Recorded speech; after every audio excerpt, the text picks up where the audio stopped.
তুমি কি কখনো এমন একটি স্বপ্ন দেখেছো যেটা তোমার হৃদয়কে নাড়িয়ে দেয়, যেটার পিছনে ছুটতে মন চায়, তবে ভয়, সংশয় আর দায়িত্বে আটকে যাও? হ্যালো লুমিনিসেন্সেস অ্যান্ড ফ্রেন্ডস, আশা করছি সবাই ভালো আছো। আজকে আমরা কথা বলছি একটি বহুল আলোচিত বই নিয়ে।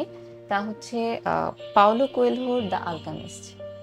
এটা আসলে আমি আজকে মানে এই বিষয়টা নিয়ে তোমাদের সাথে আলোচনা করছি, বা বলতে পারো নিজের আমার নিজের যে অনুভূতিটা সেটাই আসলে প্রকাশ করতে এসেছি তোমাদের সাথে। আমি কোনো রিভিউ দিচ্ছি না, আমার বইটা পড়ে যেমন লেগেছে বা সেটাই আসলে তোমাদের সাথে শেয়ার করতে এসেছি। এটা আমার কাছে মনে হয়েছে যে মাস্ট রিড করার মতো একটা বই। দ্য আলকেমিস্ট শুধু একটা উপন্যাস নয়, এ এক দর্শনের জার্নি। এখানে সান্তিয়াগো নামের এক রাখাল ছেলে তার স্বপ্নের ইশারায় বেরিয়ে পড়ে অজানার পথে। মিশরের পিরামিডের সন্ধানে সে খোঁজে এক গুপ্তধন। কিন্তু ধনটা কি সত্যি পিরামিডের নিচে, নাকি তার ভেতরের অন্তর্জগতে?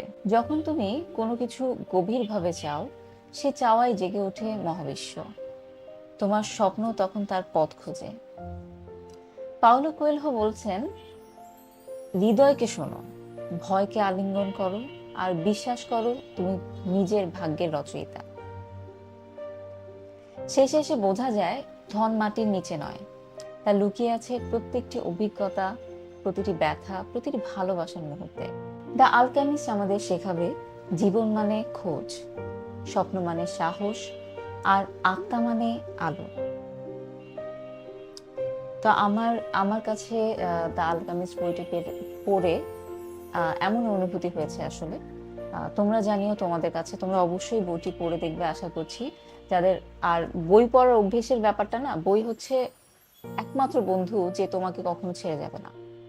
তো যত বেশি বই পড়ো তত বেশি নিজেকে আলোকিত করার একটা পথ খুলে যাবে। একটা না, বহু পথ আসলে খুলে যাবে। তো এটা সুযোগটা আরো বেশি বেড়ে যাবে যত তুমি জ্ঞান অর্জন করবে, কারণ বই মানেই হচ্ছে তুমি কোনো না কোনো নতুন অভিজ্ঞতার আহ অর্জন করছো। তো যত বেশি আমাদের বই পড়ার অভ্যেসটা তৈরি হবে তত বেশি কিন্তু আমরা জ্ঞান অর্জন করব, এবং জ্ঞান অর্জন মানে হচ্ছে কিন্তু আমাদের আলোকিত হওয়ার সুযোগটা আরো বাড়বে। সো আমরা আশা করছি আমার যত বন্ধুরা রয়েছে, তো সবাই, যে যার তো বই পড়ার অভ্যেস আছে তাকে তো আর নতুন করে বলার কিছু নেই।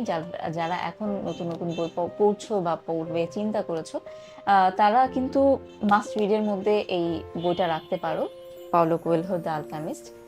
পড়ে অবশ্যই আশা করছি ভালো লাগবে। আমার অনুভূতিটা আমি শেয়ার করলাম, তোমাদেরও অনুভূতি পড়ে আমাকে শেয়ার করতে পারো, কমেন্টে জানিও। সবার মঙ্গল হোক, সবাই ভালো থাকো, এবং সবার জীবন আলোকিত হোক। আজ এই পর্যন্তই থাকছে, আবার দেখা হবে তোমাদের সাথে নেক্সট কোনো আমার অভিজ্ঞতা, বা নেক্সট কোনো দর্শন, বা নেক্সট কোনো কোনো একটা গল্প নিয়ে হয়তো বা আবার একদিন তোমাদের সামনে চলে আসবো। সে পর্যন্ত সবাই ভালো থাকো। ধন্যবাদ।